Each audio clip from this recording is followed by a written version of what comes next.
जब तक लोहा अग्नि की भट्टी में रहता है तब तक लोहे का रंग और तापमान उस अग्नि के समान ही रहता है। यानी कि अग्नि के समान उसका रंग लाल रहता है और अग्नि के समान ही उसका तापमान भी जलते रहता है, गर्म रहता है। और ऐसी अवस्था में जब लोहा गर्म होता है तो उसको एक सुंदर सा आकार देना बड़ा ही आसान हो जाता है और उस आकार में लोगों की नज़र भी जाती है। लेकिन वहीं पर अगर दूसरी तरफ उस लोहे को उठाकर दूर कहीं फेंक दिया जाता है तो वो लोहा ठंडा हो जाता है, हार्ड हो जाता है और काले रंग का हो जाता है। अब ऐसी अवस्था में यानी कि ठंडा, हार्ड लोहे को एक सुंदर शेप देना मुश्किल हो जाता है और उस लोहे की तरफ, ठंडे काले लोहे की तरफ लोगों का नज़र भी नहीं जाता है। तो ऐसे ही हम भी कुछ गलतियां करते हैं। अगर आप भी चाहते हैं अपने जीवन को एक सुंदर सा आकार देना, अपने जीवन को अच्छे से बदलना, सुंदर शेप में लेकर आना, तो उसके लिए कुछ मैनिफेस्टेशन क्लासेस से अपने आप को जोड़े रखिए। क्योंकि जैसे ही आप अपने आप को दूर फेंक देंगे ना, तो वो लोहे के समान ही हो जाएगा जिंदगी। मैं डिवाइन पावर शोभा 3 अगस्त से लेकर आ रही हूँ 21 डेज माइंड रीप्रोग्रामिंग सेशन। जी हाँ, वही सेशन जिसके आए दिन काफ़ी सारी सक्सेस स्टोरीज आप मेरे चैनल पर देख रहे हैं। इतने सारे सक्सेस स्टोरीज आने का कुछ ना कुछ तो उसके पीछे का कारण होगा ना, एक सिस्टम होगा। तो वो सब कुछ मैं आज आपको इस वीडियो के माध्यम से बताने जा रही हूँ। तो चलिए एक एक करके समझते हैं।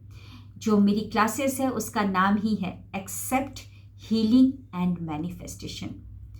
तो हम क्या करते हैं, सबसे पहले law of cleansing and law of attraction दोनों को ही मैं साथ में लेकर चलती हूँ, क्योंकि 21 डेज का समय हमारे पास होता है। उसी 21 डेज में बहुत सारी एक्टिविटीज़ भी करवानी होती है, लोगों को समझाना भी होता है, जिसके उनको मैं पोस्टर भी बना बना कर देती हूँ कि लोग भूले ना उन सारी चीज़ों को।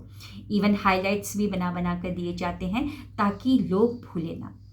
तो लॉ ऑफ क्लेंजिंग ये बहुत ही ज़रूरी है, क्योंकि आप अफर्मेशन बोलकर कुछ अचीव भी कर लोगे तो वो ज़्यादा दिन तक नहीं रहेगा, क्योंकि फिर से एक और नया चीज़ आएगा। क्योंकि हमारा जो थॉट, बिहेवियर, एक्शन, फीलिंग सब कुछ आता कहाँ से है? सबकॉन्शियस माइंड में स्टोर्ड पास्ट मेमोरीज से। हम जो सोचते हैं, जो हमारा पर्सपेक्टिव है, सोचने का जो नज़रिया है, एक्शन है, वो सब कुछ वहीं से आता है।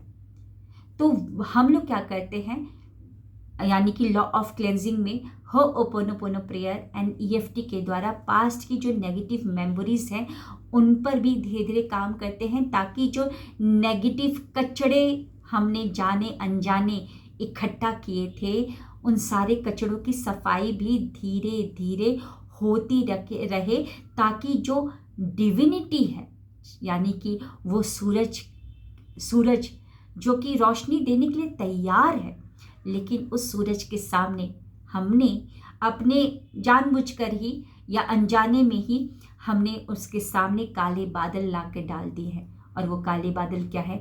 नेगेटिविटी के, पास्ट कुछ ट्रॉमास के, फियर के, स्ट्रेस के, एंजाइटी के, पता नहीं क्या क्या, और वो कब के हैं हमको पता भी नहीं। तो हम उन काले बादलों को धीरे धीरे हटाते हैं होओपोनोपोनो प्रेयर करके और ईएफटी करके। तो ये काम चलते ही रहता है और ये चलते रहना चाहिए, क्योंकि पास्ट की मेमोरीज को हटाते रहना है। और लगे हाथ एक और काम हम लोग स्टार्ट कर देते हैं धीरे धीरे करके जीवन के हर क्षेत्र में, यानी कि वर्क को लेकर, आपके स्वास्थ्य को लेकर, आपके रिलेशनशिप को लेकर और आपके मनी को लेकर। और इन सारी चीज़ों को लेकर हम धीरे धीरे डीप ग्रेटिट्यूड में भी जाते रहते हैं। क्योंकि इतना बात समझिएगा कि आप पीछे के कचड़ों को तो हटा रहे हैं, लेकिन जो नया दिन आपको डेली का मिल रहा है उसका क्या? ऐसा नहीं करना कि पीछे के कचड़ों को आपने साफ कर दिया, लेकिन हर दिन एक और आपने नया कचड़ा पाइल अप कर दिया, तो बहुत मुश्किल हो जाएगा। फिर आपके पास इतना ज़्यादा मतलब हो जाएगा सफाई करने के लिए, है ना, मेमोरीज को साफ करने के लिए। तो इसीलिए लॉ ऑफ अट्रैक्शन के भी सारे रिचुअल्स को मैं बताती हूँ, ताकि आपका जो समय आपको परमात्मा ने दिया है, जो नया सवेरा नया दिन दिया है, वहाँ पर आप इंगेज रहे कृतज्ञता को करने के लिए। और भी बहुत सारे रिचुअल्स होते हैं, ताकि आपका जो माइंड है, सबकॉन्शियस माइंड, वो धीरे धीरे रीप्रोग्राम होते रहे, पास्ट की मेमोरीज हटते रहे, और जो नया दिन मिला है उसमें आप अपने माइंड को रीप्रोग्राम करते रहे। तो हम लॉ ऑफ अट्रैक्शन में क्या क्या करते हैं? लॉ ऑफ अट्रैक्शन में सुबह से ही शुरुआत हो जाती है, जो भी चीज़ को टच करते हैं उसको कृतज्ञता करना, वो डीप ग्रेटिट्यूड होता है। कैसे कैसे होता है वो तो क्लासेस में आप ज्वाइन करेंगे तभी मैं आपको बताऊंगी। वाटर चार्ज करना, फूड को चार्ज करना, मनी को कैसे चार्ज करके आपको देना है, कैसे उसको लेना है, वो सारी चीज़ें बताई जाती है। विजुअलाइजेशन, विजन बोर्ड, स्क्रिप्टिंग, ये सारी चीज़ें मैं अपनी क्लासेस में, मैजिक रॉक की प्रैक्टिस, हेल्थ कार्ड की प्रैक्टिस, ये सारी चीज़ें मैं अपनी क्लासेस में बताती हूँ, ताकि आपका माइंड ग्रेटिट्यूड में इंगेज रहे, आपका माइंड अपनी नियामतों को गिनने में इंगेज रहे, ताकि कोई और ऐसी नेगेटिव मेमोरी ना बन जाए, कोई और एक ऐसा पाइलअप आप ना कर दे उन नेगेटिव मेमोरीज़ का, जिसको फिर से आपको लगना पड़े सफाई करने के लिए। तो ये दोनों का कॉम्बिनेशन होता है।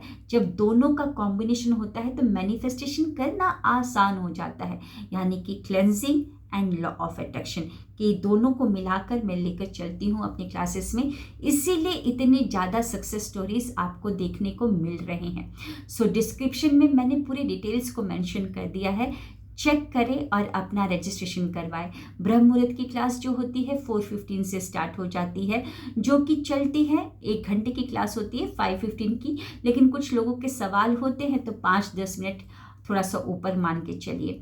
और रात की क्लास होती है 8:45 से, जो कि 9:45 तक चलती है। कुछ सवाल होते हैं, उनके जवाब देते देते थोड़ा सा समय हो जाता है, यानी कि सवाल जवाब जरूर मैं लेके चलती हूँ, कोई डाउट में नहीं रखती हूँ कि डाउट में रहकर ही वो बच्चा सोया रहे, ऐसा नहीं ले चलती हूँ। तो 9:50 तक क्लास ख़त्म हो जाती है।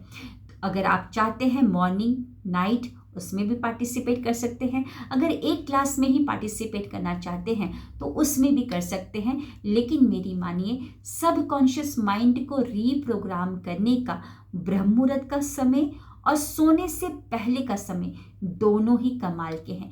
अगर दोनों को लेकर चलेंगे तो आपका सबकॉन्शियस माइंड रीप्रोग्राम जल्दी होगा।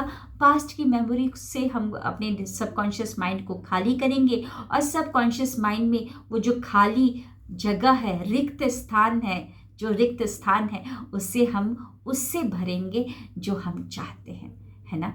तो बिल्कुल अपना रजिस्ट्रेशन करवाएं। मिलते हैं नेक्स्ट वीडियो में। Thank you, wish you wealth. अगर कुछ भी सवाल हो तो कमेंट में ज़रूर मेंशन कीजिएगा।